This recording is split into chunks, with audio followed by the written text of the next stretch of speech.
ذرا اس کی آب و تاب اور چمک دمک تو ملاحظہ فرمائیے. سورج کی روشنی اس کے سامنے مان پڑ رہی ہے. میں شاہی خزانے کا نگہبان ہوں, ایک ذمہ دار جو ہے شاہی خزانے کا وزیر ہوں. اسے توڑنے کی کیسے جرات کر سکتا ہوں؟ انہیں کیسے میں اس کی ہمت توڑنے کی ہمت کر سکتا ہوں؟ سلطان نے اس کی فہم و فراست کی تعریف فرمائی. یعنی تعریف کرتے ہیں سلطان, یعنی بادشاہ اس کی تعریف کرتے ہیں. اور پھر چند لمحوں بعد وہی ہیرا امیر العمرا یعنی امیروں کے امیر جو بادشاہ کے دربار میں ہوتے ہیں ان کے یہاں لایا گیا اور کہا اسے توڑ ڈالیے. جس طرح دیگر وزراء کو حکم دیا گیا تھا ہیرا توڑنے کا, اسی طرح دربار کے امیر العمرا کے سامنے بھی وہ ہیرا پیش کیا گیا اور اسے بھی حکم دیا گیا کہ اس ہیرے کو تم توڑ ڈالیے. اس نے بھی عذر پیش کر کے توڑنے سے معذرت خواہی کر لی. یعنی جس طرح دیگر وزراء نے معذرت خواہی کی تھی اس ہیرے کو توڑنے کے لیے, تو یہاں پر امیر العمرا جو ہے انہوں نے بھی جو ہے بادشاہ سے معذرت خواہی کرتے ہیں. بادشاہ نے ان وفاشواری اور اخلاص کی تعریف کی. یعنی جتنے بھی وزیر اس کو نہ توڑنے کے بعد جو اپنا عذر پیش کر رہے تھے, بادشاہ ان کی تعریف کرتے ہیں. بادشاہ سلامت جوں درباریوں کی تعریف کر کے ان کا مرتبہ بڑھاتا گیا تو وہ ادنا درجے کے لوگ صراط مستقیم سے بھٹک کر اندھے کنویں میں گرتے گئے. یعنی صحیح راستے پہ چلنے کے بجائے وہ غلط راستے پہ جو ہے وہ چلنے لگے تھے. وزیر دربار کی دیکھا دیکھی دیگر امیروں نے ظاہر کیا کہ وہ بھی دل شاہی کے وفادار اور نگران ہیں. وزیر دربار کے دیکھا دیکھی کر دیگر امیروں نے بھی ظاہر کیا کہ وہ بھی کیا ہے بادشاہ کی وفادار اور نگران ہیں. آزمائش اور امتحان کے لمحوں میں تقلید کرنے والا ذلیل اور خوار ہوتا ہے. یعنی جب کبھی آزمائش کا وقت آتا ہے, اگر ہم صحیح وقت پر صحیح کام کریں تو جو ہے وہ ہمارا نیک کام کہلائے گا. اس سے ہٹ کر کہیں غلط کام کرتے ہیں تو وہ جو ہے وہ گناہ میں شامل ہوگا.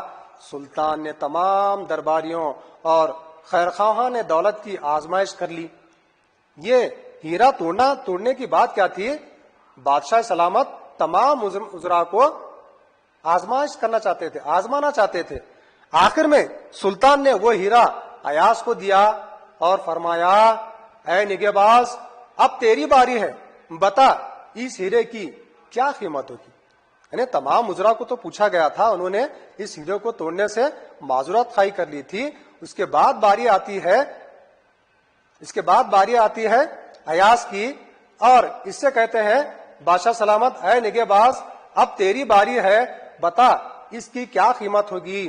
ایاز نے عرض کیا, اے آقا میرے ہر خیال سے اس کی قیمت زیادہ ہے. یعنی ایاز کہہ رہا ہے میں جتنا بھی سوچوں اس کے بارے میں میری سمجھ کام نہیں کر رہی ہے, میری سمجھ سے زیادہ اس کی جو قیمت ہے. سلطان نے کہا اچھا ہمارا حکم ہے تو اسے توڑ دے. ایاز نے فوراً اس ہیرے کو ٹکڑے ٹکڑے کر دیے. بادشاہ سلامت جیسے حکم دیے ایاز کو ہیرا توڑنے کی تو فوری اس کے بادشاہ سلامت کے حکم کو تابع میں لاتے ہوئے اور اس پر عمل کرتے ہوئے اس ایاز نے ہیرے کے ٹکڑے ٹکڑے کر دیے. ہیرے کا ٹوٹنا تھا, سب درباری کیا امیر کیا وزیر بری طرح چلا اٹھے, ارے بے وقوف تیری یہ مجال کیا ایسا نایاب ہیرا توڑ ڈالا. یعنی جیسے ایاز اپنے بادشاہ سلامت کی حکم کو مان لیتا ہے اور مانتے ہوئے وہ ہیرا ٹکڑے ٹکڑے کر دیتا ہے تو درباری جو تھے دیگر جو وزراء تھے وہ بالکل چلا اڑتے ہیں اور کہتے ہیں ارے بے وقوف تیری یہ مجال کے ایسا نایاب ہیرا توڑ ڈالا, ذرا بھی خیال نہ کیا کہ کس قدر نقصان ہوا ہے. ارے تیرے کو اس نقصان کا اندازہ بھی نہیں, اتنا بڑا ہیرا اور اتنا قیمتی ہے ہیرا تو نے توڑ ڈالا.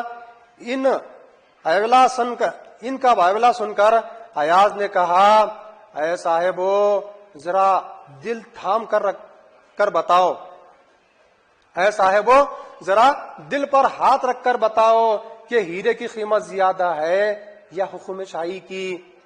یعنی ایاز یہ کہنا چاہ رہا ہے اے صاحبو ذرا دل تھام کے دل پر ہاتھ رکھ کر آپ بولیے کہ ہیرے کی قیمت زیادہ ہے کیا بادشاہ کی حکم کی جو ہے تابعین کرنا چاہیے؟ یعنی ایاز یہ کرنا چاہ رہا ہے اپنے آپ پہ دل پہ ہاتھ رکھ کر بولیے کہ ہیرے کی قیمت زیادہ ہے یا حکم شاہی کی؟ آپ کی نگاہ میں سلطان فرمان زیادہ اوقت رکھتا ہے یا حقیر ہیرا؟ یعنی کہنا یہ چاہ رہا ہے کہ تمہاری نظر میں بادشاہ کا حکم زیادہ اہمیت رکھتا ہے یا ایک چھوٹا سا معمولی پتھر زیادہ اہمیت رکھتا ہے؟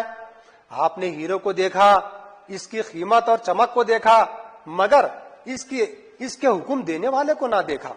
وہ روح ناپاک ہے جو ایک حقیر پتھر کو نگاہ میں رکھے اور فرمان شاہی کو نظر انداز کر دے۔ ایاز یہ کہنا چاہتا ہے آپ نے صرف ہیرے کی چمک دیکھی، اس کی قیمت دیکھی، لیکن بادشاہ کے حکومت کو اس کے سامنے کم تر جو سمجھا، یہ بالکل جو ہے غلط ہے۔ جب ایاز نے بھید سر عام کھولا، یعنی حقیقت سر عام سے مراد پورے دربار میں کھولا، تمام ارکان دولت و منصب کی آنکھیں کھلی۔ آنکھیں کھلنا یعنی حقیقت سامنے آ جانا۔ ندامت اور ذلت کا یہ حال تھا کہ کسی کی گردن اوپر نہیں اڑتی تھی، یعنی اپنے آپ میں اتنے شرمندہ تھے تمام وزراء کہ ان کی جو ہے گردنیں نیچے کے نیچے ہی تھی اور گردن اوپر نہیں اٹھ پا رہی تھی۔ سلطان نے کہا میں دراصل تمہاری وفاداری کا امتحان لینا چاہتا تھا۔ بادشاہ یہ تمام کے تمام واقعہ پیش آنے کے بعد تمام لوگوں سے مخاطب ہو کر یہ کہتے ہیں کہ میں دراصل تمہاری وفاداری کا امتحان لینا چاہتا تھا، تم نے حکم شاہی کو معمولی پتھر پر ترجیح دی، یعنی میرے حکم سے زیادہ پتھر کو تم نے قیمتی سمجھا، تم سب سزا کے حقدار ہو۔ یہ کہہ کر اس نے شاہی جلاد کو حکم دیا کہ ان سب نافرمانوں کی گردنیں اڑا دی جائیں۔ جب یہ تمام کے تمام وزراء بادشاہ کا حکم نہیں مانتے ہیں تو بادشاہ سلامت کیا کرتا ہے، وہ شاہی جلاد کو جو ہے پیش کرنے کا حکم دیتا ہے، اور یہ کہہ کر اس نے شاہی جلاد کو حکم دیا کہ ان سب نافرمانوں کی گردنیں اڑا دی جائیں۔ ارکان دولت خوف سے تھر تھر کانپنے لگے تھے۔ ایاز کو ان کی بے بسی پر رحم آیا۔ جیسی بادشاہ کا حکم ہوتا ہے کہ جلاد کو جو ہے یہاں پر لایا جائے اور جتنے بھی نافرمان لوگ ہیں ان کی گردنیں اڑا دی جائیں، تو یہ تمام وزراء کا یہ حالت تھا کہ وہ تھر تھر کانپنے لگے تھے۔ جب بازو ایاز یہاں پر جو ہے تھا تو یہ ایاز کو جو ہے یہ دیکھا نہیں گیا اور ان کی بے بسی پر بہت زیادہ رحم آیا۔ اس کے بعد بادشاہ سلامت کے سامنے ہاتھ باندھ کر سلطان سے عرض کرنے لگا، اے آقا ان بدبختوں کی غفلت اور نادانی کا سبب محض آپ کا کرم اور صفت کی زیادتی ہے، یعنی آپ جتنا زیادہ ان کو چاہ رہے ہیں وہ آپ کی نافرمانی کرتے جا رہے ہیں، لہذا اپنے معاملات میں اعتدال رکھیں۔ یہ کون کہتا ہے؟ ایاز کہتا ہے آپ کی مہربانیاں ہم پر غالب ہیں، میری کیا حیثیت اور کیا حقیقت، مگر اتنا عرض کرتا ہوں کہ ان مجرموں کے سر بھی آپ ہی کی دیوار سے لگے ہیں۔ یہ بات بالکل ایاز یہ کہنا چاہتا ہے، یہ بات درست ہے کہ انہوں نے غلطی کی ہے، یہ غلطی انہوں نے کی ہے اور سزا کے جو ہے مستحق ہیں، لیکن پھر بھی ہیں تو آپ ہی کے درباری، لہذا ان پر رحم کیا جائے بول کر وہ بادشاہ کے سامنے ان کو معافی کی گزارش کرتا ہے۔ بے شک یہ بازی ہار گئے، ایاز کہتا ہے بے شک یہ بازی ہار گئے ہیں، مگر اتنا تو ہوا کہ اپنی خطا اور اپنے جرم سے آگاہ ہوئے، یعنی یہ اپنے جو ہے امتحان میں ناکام تو ہو گئے لیکن اپنی کرنے پر ان کو بے حد شرمندگی ہو گئی ہے اور کو اپنی غلطی کا احساس ہو گیا ہے، اس لیے انہیں معاف کر دیں۔ یہ کون کہتا ہے؟ ایاز کہتا ہے۔ سلطان نے ایاز کی سفارش قبول کی اور سب کو معاف کر دیا۔ انسان غفلت اور گمراہی میں پڑ کر اللہ تعالیٰ کو بھول جاتا ہے۔ یا بتانا اس مقصد یہ ہے کہ انسان غفلت اور گمراہی میں پڑ کر اللہ تعالیٰ کو بھول جاتا ہے، اس کے حکم کو اسی کی عطا کردہ دولت پر ترجیح دیتا ہے جس کا نتیجہ ذلت اور خواری کے سوا کچھ نہیں ہوتا۔ تو بچوں یہ تھا سبق فرما برداری جو بادشاہ اپنے درباریوں کو اپنے ایک مخصوص انداز میں ان کی جو ہے ان کا امتحان لیتا ہے، جس میں امتحان میں کئی وزراء فیل ہو جاتے ہیں، ناکام ہو جاتے ہیں، اس کے باوجود بھی ایاز ایک اچھا راستہ نکالتے ہوئے بادشاہ سلامت کی بات کو بھی رکھتا ہے اور اس کے ساتھ ساتھ ان کو معافی بھی جو ہے دے دیتا ہے۔ تو آئیے بچوں اس سبق کے مفرد الفاظ اور معنی کی طرف جو ہے ہم بڑھتے ہیں۔ سب سے پہلا جو لفظ ہے ایاز یعنی سلطان محمد غزنوی کا غلام، نگران، دیکھنے والا، محال، مشکل، عذر ہیلا یا پھر بہانہ، اخلاص خلوص، خیاس اندازہ، اوقت عزت، من 40 سیر کا وزن، جو پہلے سیر کا استعمال ہوتا تھا پہلے زمانے میں، تو یہاں پر اس کو من کہا جاتا، من کے معنی 40 سیر کا وزن۔ ثانی دوسرا، مانند، ماد پھیکا جس کی چمک دمک جاتی رہے، معذرت معافی، تقلید پیروی یا نقل، مجال طاقت جرت، حقیر بے قدر یا پھر ذلیل۔ اب مفرد الفاظ کے معنی دیکھیے، بھید راز، ندامت شرمندگی، غفلت لاپرواہی، بازی شرط یا پھر کھیل، ترجیح برتری، منصب عہدہ یا پھر درجہ، جلاد موت کے گھاٹ اتارنے والا آدمی، کرم مہربانی، سفارش وسیلہ یا سہارا۔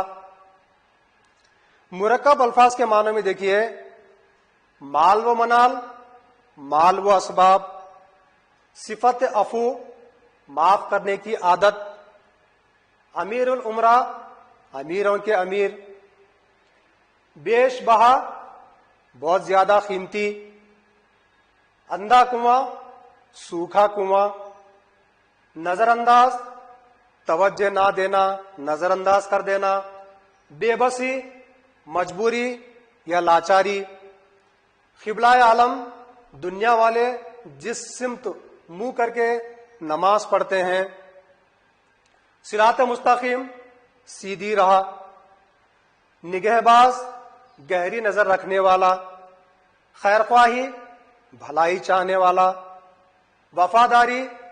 وفاداری یعنی وفا کرنے والا، نایاب نہ ملنے والا، ناپید یا بہت زیادہ قیمتی، سر عام سب کے سامنے۔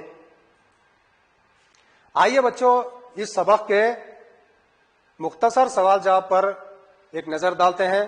سب سے پہلا سوال ہے، سلطان غزنوی نے ہیرے کی قیمت سب سے پہلے کس سے دریافت کی؟ جواب، سلطان غزنوی نے ہیرے کی قیمت سب سے پہلے وزیر دربار سے دریافت کی۔ دوسرا سوال، ایاز نے ہیرے کی کیا قیمت بتائی؟ ایاز نے کہا کہ میرے ہر خیال سے اس کی قیمت زیادہ ہے۔ تیسرا سوال، سلطان غزنوی ہیرے کو کیوں توڑوانا چاہتے تھے؟ جواب، سلطان غزنوی تمام درباریوں کا امتحان لینا چاہتے تھے۔ چوتھا سوال، ایاز نے ہیرے کو کیوں توڑ دیا؟ ایاز نے ہیرے کو اس لیے توڑا کیونکہ ہیرے سے زیادہ حکم شاہی اہمیت رکھتا ہے۔ تو آئیے بچوں یہاں پر 2 یا 3 جملوں کے جوابات یہاں پر دیکھتے ہیں۔ امراء و وزراء نے ہیرے کو نہ توڑنے کا کیا عذر پیش کیا؟ امراء و وزراء نے کہا کہ قبلہ عالم ایسے بیش بہا قیمتی ہیرے کو کیوں توڑوانا چاہتے ہیں جس کا ثانی ملنا محال ہے۔ دوسرا سوال، سلطان اپنے امراء اور وزراء پر کیوں خفا ہوئے؟ جواب، سلطان اپنے امراء اور وزراء پر اس لیے خفا ہوئے کیونکہ انہوں نے حکم شاہی کو معمولی پتھر پر ترجیح دی۔ آئیے بچوں ہم تفصیلی جوابات پر کچھ روشنی ڈالیں. ایاز نے ارکان دولت کی سفارش کے لیے کہے کلمات کو اپنے الفاظ میں بیان کیجیے. جواب کچھ اس طرح ہے. ایاز کو ان کی بے بسی پر رحم آیا. ہاتھ باندھ کر سلطان سے عرض کرنے لگا, اے آقا, ان بکبکتوں کی غفلت اور نادانی کا سبب محض آپ کا کرم اور صفت عفو کی زیادتی ہے. آپ کی مہربانیاں ہم پر غالب ہیں. میری کیا حیثیت اور کیا حقیقت, مگر اتنا عرض کرتا ہوں کہ ان مجرموں کے سر بھی آپ ہی کی دیوار سے لگے ہیں. بے شک یہ بازی ہار گئے, مگر اتنا تو ہوا کہ اپنی خطا اور اپنے جرم سے آگاہ ہوئے, اس لیے انہیں معاف کر دیں. آئیے بچوں ان سبق کے جو الفاظ کے ازداد ہیں اس پر مختصر روشنی ڈالی جائے گی. سب سے پہلا جو لفظ ہے سستی, اس کا ضد رہے گا مہنگی. اعلیٰ, اس کا ضد رہے گا ادنا. فرما برداری, اس کا ضد لفظ رہے گا نافرمانی. بے وفائی, اس کا ضد رہے گا وفائی. غیر معمولی, اس کا ضد رہے گا معمولی. نیک بخت, بد بخت. تو بچوں اس سبق کے اختتام پر آپ لوگوں کے لیے گھر کا کام دیا جائے گا, یعنی ہوم ورک دیا جائے گا. سوال کچھ اس طرح ہے کہ حکایت سعدی اور حکایت رومی کا جو شاعر ہیں ان کا مطالعہ کیجئے اور انہیں اپنے ساتھیوں کے ساتھ سنائیے. یہ تھا سبق فرما برداری جس کو ہم نے تفصیل سے یہاں پر دیکھا. نیکسٹ سبق کے ساتھ پھر آپ کے سامنے حاضر رہیں گے. جب تک کے لیے خدا حافظ. شکریہ.